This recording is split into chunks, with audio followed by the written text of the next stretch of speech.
সম্মানিত দিনী ভাই বোন, মহান আল্লাহ বলেন, ইয়া আইয়ুহান নবী কুল্লি আজওয়াজিকা ওয়া বানাতিকা নিসাল মুমিনিনা ইদনিনা আলাইহিন্না মিন জালাবিবিহিন্না। মুহাম্মদ সাল্লাল্লাহু আলাইহি সাল্লাম, আপনি আপনার স্ত্রীদেরকে, আপনার মেয়েদেরকে, জনগণের স্ত্রীদেরকে আদেশ করে দেন, তারা যখন বাড়ি থেকে বের হবে তারা যেন মোটা চাদর বোরকা পরে বের হয়, গায়ে চাদর দিয়ে বাড়ি থেকে বের হয়। আপনার ফুফু যে কাপড়ে চলতো, আপনি একদিন আপনার ফুফুকে আনতে গেছিলেন, তো আপনি আগে আগে আছেন, আপনার ফুফু পিছে পিছে আছে, রাস্তায় একটা লোক পড়ে গেল, আপনার ফুফুর গায়ের চাদরটা মনে পড়ে কি?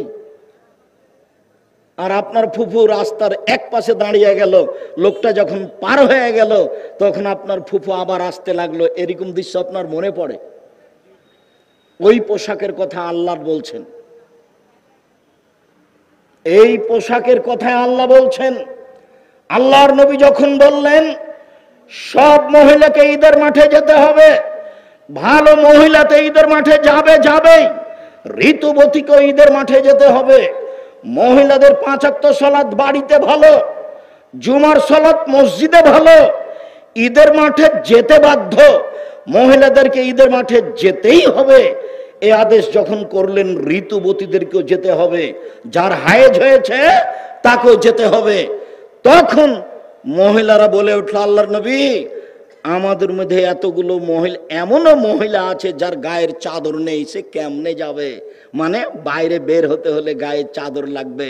তখন আল্লাহ রাসূল বলছেন, লিতুল বিসহা সাহিবতাহা মিন জিলবাবিহা, তার বান্ধবী তাকে একটা চাদর দিয়ে দিবে। আগে মানুষ আরেকজনের কাপড় নিয়ে আত্মীয় স্বজনের বাড়ি যেত, ওইটা বুখারী মুসলিমের হাদিস। তাকে নিজেই চাদর তৈরি করতে হবে রাস্তায় বের হওয়ার মতো, ঈদের মাঠে যাওয়ার মতো। যদি না থাকে আর কারো নিয়ে যাবে। নগ্ন হয়ে চলার আদেশটা কোথায়, সুযোগটা কোথায়?